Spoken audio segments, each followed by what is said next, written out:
this is my driving position. I still have around 4 or 5 inches na legroom for dash, and then for infotainment. Meron kang control yun, which is common naman. For infotainment, you have your yan, isa siyang drinks, pero good na armrest din siya.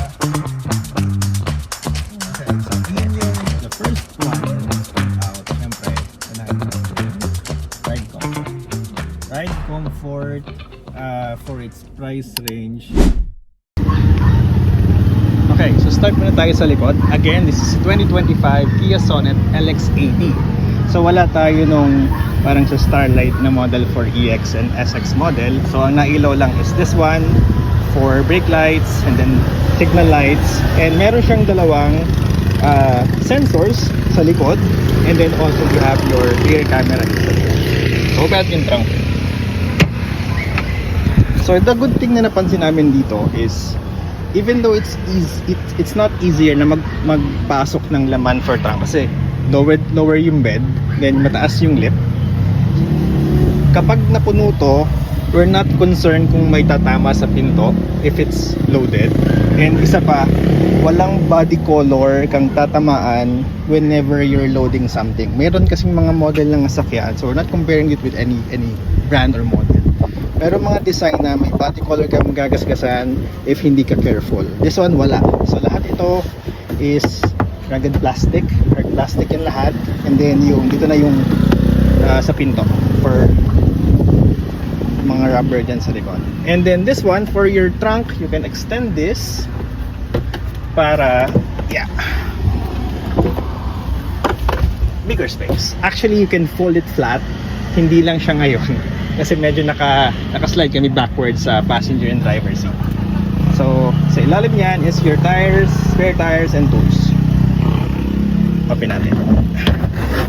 So there you go. Okay, so move tayo sa second row. So dito tayo ngayon sa second row. I am 5'8", 174 para sakto, 174 centimeters. So this is my driving position. I still have around 4 or 5 inches na legroom, and I still have around 5 inches na headroom. So maluwag siya. If 4 of me, komportable. And since mababa din yung tunnel, 5 of me, doable siguro, no? So sa likod, you have your air vents, dalawa. So this is really nice to have. Not all segments, sa segment ito is meron ito. You have your dalawang type C ports, and then may lalagyan ka dito, maybe coins and whatnot. You have your bottle holders left and right. Of course, windows. You don't have an option to open your door individually dito sa model na to. Okay, so let's go sa unahan. Okay, dito naman tayo sa first row. So ang una mong mapapansin pagpasok mo ng Kia Sonet is yung seats. Bolsters is really good. Talagang niyayakap ka niya. Komportable siyang i-drive because of it.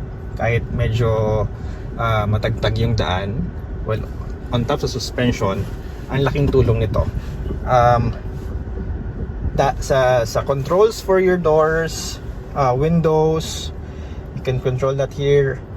The only thing na napansin ko so far is kahit ilak ko to for windows, passenger seat nabubuksan pa din on their own. Ang nalala ko lang is likod, second row windows. Yun lang, well, nitpicking na, pero yun lang napapansin ko. For your controls sa steering wheel, you have controls ng cruise control, for dash, and then for infotainment. Meron kang control yun, which is common naman. For infotainment, you have your Android Auto and Apple CarPlay available. Wireless yan, which is really good. Wala na mga wires na sasabit dyan. Aircon controls, you have your Type C, you have your, meron pang isa ditong Type A na connection. And then, dito naman sa center, you have, anong lalagyan dito? Which is aking lalagyan ng... Ay, lalagyan ko ng contact lenses. So, malaki yan. Hindi ka siyang drinks, pero good na armrest din siya. Malamot din to. Okay, so ayun yung mga napansin namin dito sa Sonet na really stood out. Okay? So next part naman, we'll be discussing yung pros and cons na na-experience namin within 4 months ng usage. Okay?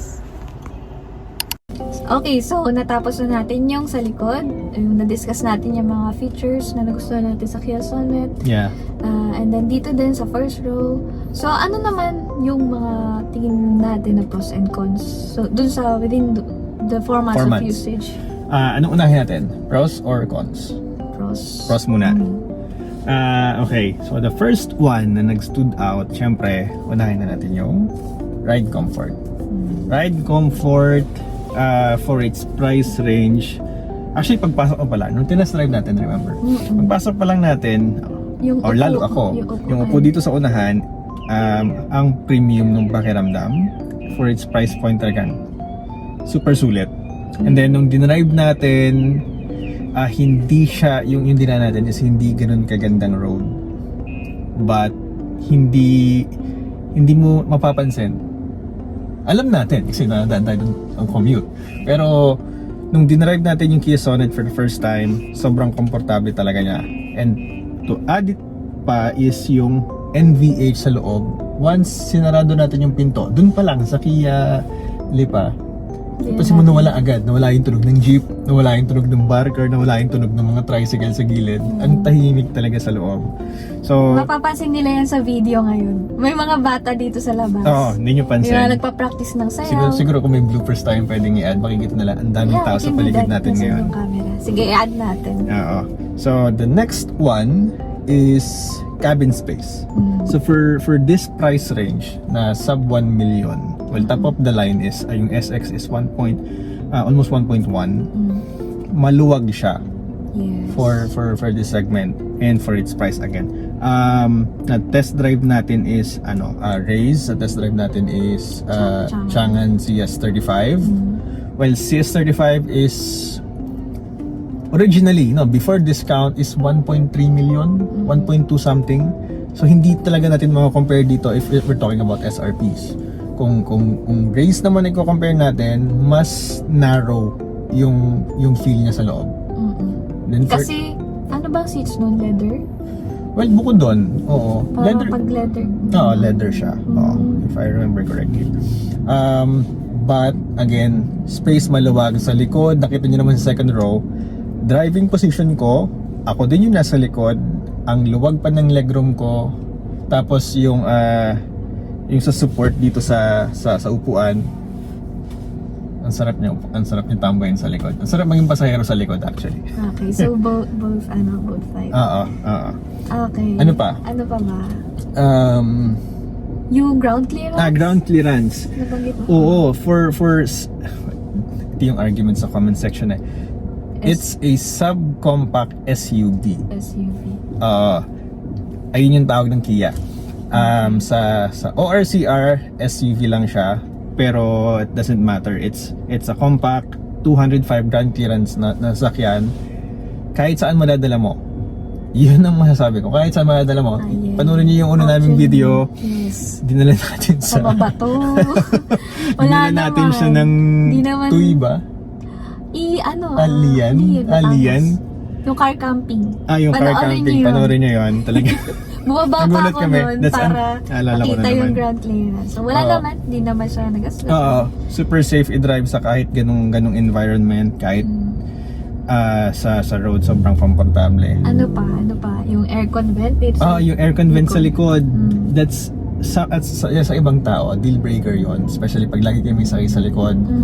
Yung mga tinest drive namin, CS35 meron. Yes, sir. Raze wala. Yes. So I think meron silang mga ports to charge sa likod for the race. And then pag wala kang aircon sa likod, medyo matagal lumamig. Yung Yun lang. buong Lalamig. Pero it takes a while pagka wala kang vent sa likod. Yun lang yung masasabi natin.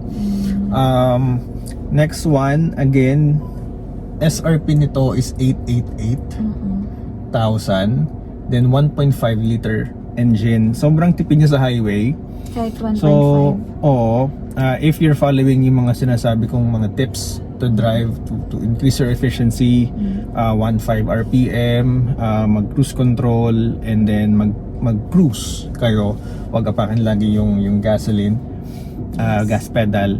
aabot talaga kayo ng 16 hanggang 18, even 20 sa highway. Yes. Ang dali niyang paabutin sa ganung numbers. For traffic, mamaya mention natin sa cons, no? Okay. So iba talaga yung ano, again, it's 1.5 liters. So, 1.5. lahat yun, ilan yun? Ulitin natin. Una is yung Una, ride comfort. Oo. And then you have your Space. NVH and then space, that's 3. Space pala sa compartment din, nabanggit din natin. Oo, kanina. malaki din yung sa likod. Malaki din, Tapos no? kung if makukulangan ka pa, pwede mo i-fold yung second row. May iba Again, kasi. this is an LX. So hindi siya 60-40. Buong ano to, na-fold tong likod. So you don't have the option na kagaya nung sa SX na na-fold siya ng partial. Dito buo siyang ma-fold. But again, if you need an extension for your trunk space, may ilulod kayong malaki, fold nyo lang yung likod. That's one thing. Isa pa, pang-apat is yung ground clearance, and then yung vent sa likod, and then yung power ng 1.5 for this ganito kalit na sasakyan, and 1.5, very good combination. Yes, so So, that's it yun for yung the pros. Pros. Parang gusto mo ng pros. Okay, sige, doon naman tayo Next. sa Kung ano naman cons yung mamaya. mga Okay? cons. Okay. So, next, after natin ng pros, syempre may cons. Yeah. Ano naman yung mga cons ni Kia Sonet Oo. LX80? Siguro ilang beses natin na-mention to regarding fuel efficiency, ilang post na sa mga Facebook pages, ang dami nagtatanong matipid po ba? So, as mentioned kanina sa pros, tipid siya sa highway, super tipid sa highway. And then, if may traffic naman, if nasa loob kayo ng city, worst case scenario, I think nakita ko ng mga post ng around 5 kilometers per liter. Well, it's a 1.5 liter engine. So if traffic, wala kayong choice. Any 1.5, unless it's hybrid, is ganun talaga yung makukuha yung range if super heavy traffic, no? So that's the biggest cons. Biggest kasi ang dami nagtatanong. That's why na-highlight natin. And next one, this is cons talaga, no? I mentioned kanina we have sensor sa likod. So when you're backing up, nagre-reverse, tutunog yan if merong object. Sa unahan, wala. I believe meron sa SX. We'll have to confirm that kasi LX yung model. Or i-correct nila para sa comment section. Correct na lang kami sa comment section. I believe SX has that. Sa unahan, wala. And ang dami kong nakikita mga post from users ng LX or kahit yung matic man or manual. Ang daming tumatama sa unahan, daming may gumagasgas sa driver or even passenger seat malapit sa wheels kasi walang sensor, walang makakita, especially for new drivers, no? So luckily, Probably, sa laki din ng car. Yun ba yun? yes, pero it's more of mga hindi pa sana i-drive ng sasakyan and walang safety na nai-add dun sa sasakyan to compensate for new drivers.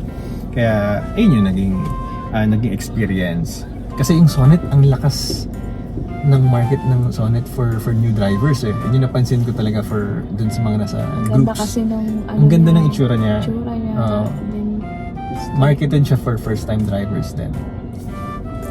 Next one is itong gubong. We experienced something na hindi namin nagustuhan, honestly. pag maulan. Nakapark tayo Maano noon, siya? maulan. Sobrang lakas ng tunog ng napapatakan na yero. Ganun yung tunog, no? Napapatakan na yero. Actually, yung pinakauna nating video na dinadrive na si Kion is muulan. So, Pero we're mapapansin- driving. We're driving. Oo, sa Pero ano yun, no? Maririnig siya sa video. Oo, sa SLEX. Pero especially when you're parked, tapos sobrang lakas ng ulan. Ang lakas, para kayong kinakatok sa ibabaw. Ganun yung tunog. Nakakatakot. Oo, Nung may nakakatakot. bagyo. Oo, may bagyo. So, kala namin hindi na tubig ulan yung pumapatak sa ibabaw. Parang parang may nagtatalong pusa sa ibabaw eh. Yung front. Yung parang sa prawns. Anyways. Next one.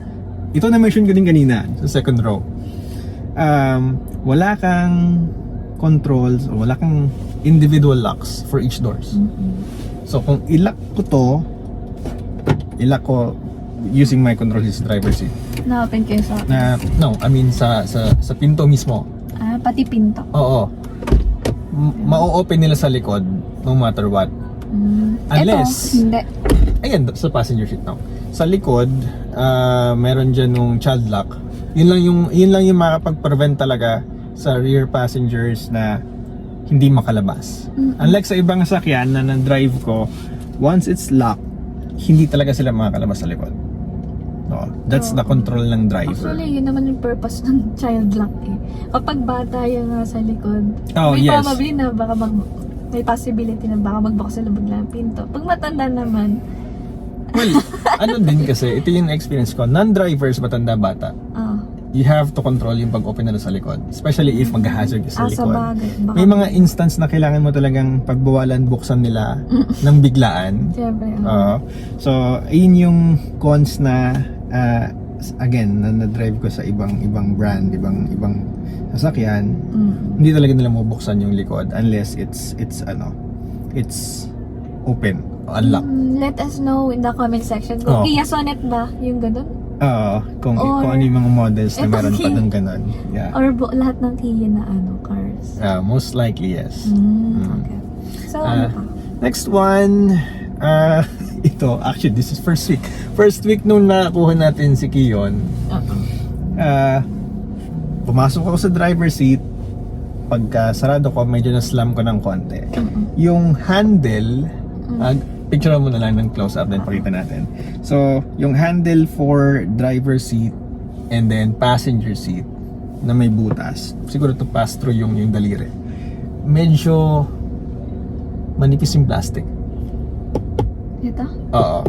Kasi pagka-grip ko and then pagka-sarado ko ng pinto, mayroong akong narinig na medyo hindi siya squeaky na plastic eh. Medyo mag-bend ng konti yung plastic.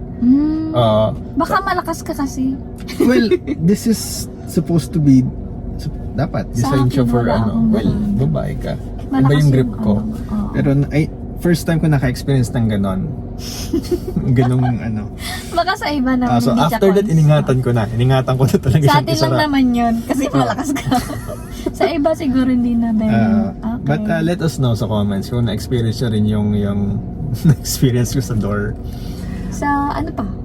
Well, last one, this is something na tatanggapin ng owner before pa nila bilhin. So this cons is, siyempre, alam naman natin, dalawa lang airbag ng Kia Sonet. Sa unahan lang, one for the steering at saka isa dun sa passenger seat sa ibabaw ng compartment. Sa likod, wala. So that's one thing you have to consider before you buy this. And kita nyo yan sa sa brochure. Ang raise ba? Ilan ang airbag? Not two, more. Ayun ang sure ako. Hindi ko tanda kung ilan, kung 4 or 6 or hindi ko alam. Kasi meron yan sa pillars, hindi ko sure. But this one, 2 lang. Ngayon kasi So doon dalawa nag-compromise. pa lang tayo. Most likely doon nag-compromise to reach yung ganitong price. Oo. Okay? Kapag hindi na tayo dalawa, syempre kailangan natin i-consider yun. For those na may family na and then Yes. meron ng kids sa likod, you have to consider din na kailangan laging safe. But again, it's up to Sa driver. to you watching this kung this is a deal breaker for you. Sa amin, medyo. Sa amin medyo, but everything else na push kami to buy this and we really enjoyed. Yes, ang daming nagre-request nitong vlog na to. Meron pang isang nag-comment, di lang namin maalala kung anong name. Nagpapaano. Nangungulit na siya. mag-ano na kayo. Yes. Review na kayo. So, ito na. This is it. Yes, medyo na busy lang. Thank you for waiting. Okay. And, yeah. Ano pa? Tig 5 yung pros and cons. No? Tig 6 pa. Tig 6. Anyways, mag-add tayo ng mga special mention kung ano yung mga nagustuhan talaga natin. The first one is itong upuan. Not the bolsters. Itong upuan, itong Seater. cloth na upuan. Okay. So, leather siya sa likod, pero itong nakadikit sa nakaupo is cloth.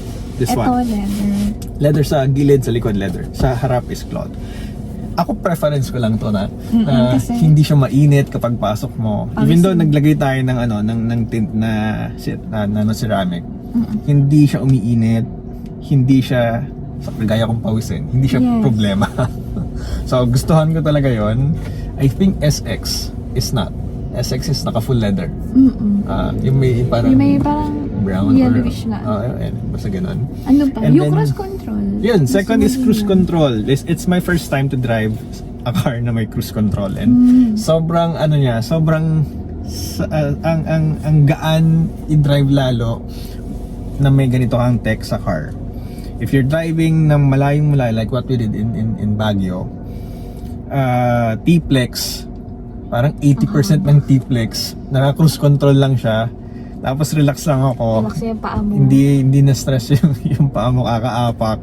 Especially nung pauwi tayo ng Baguio. Oo, napagod ka na, no? Ikaw yung pagod. Nung pagod ka na nun naka-cross control ka lang. Enjoy lang. And then, ang ano din, Chill. for those na kagaya ko, no, first time user ng car na may cruise control, once you press yung button na mag-activate yung cruise control, especially for Kia Sonet, mag-activate siya for your current speed. Then, pwede mo siyang kontrolin dito sa steering wheel. Meron ditong parang lever to increase yung speed na nakasetting dun sa cruise control. Pwede mo siyang babaan. So, you can control it using steering wheel. Pero, Actually, ay nakaplano yun, di ba? Di na. ipakita natin siguro kahit Mag-video tayo short ng video. isang Yeah, short video or kaya isang very kaya kong tawaging must have. Ayun, must have siya kahit first time na nakadrive na may cruise Okay. control. So, medyo mahaba na di 10 minutes. Sana umabot kayo sa part na to. Oo. And pag di pa kayo nakasubscribe, Yeah, subscribe lang kayo sa channel namin. Yes. And if meron kayong gustong i-add as pros and cons, Comment down. comment down and then we'll surely reply. at saka i-check natin kung mararanasan Oo, ba natin. baka yan. hindi pa Kasi- namin nararanasan yung cons nyo or baka hindi nyo pa nararanasan yung pros namin. Let's talk sa comments. Okay? Thank you for watching.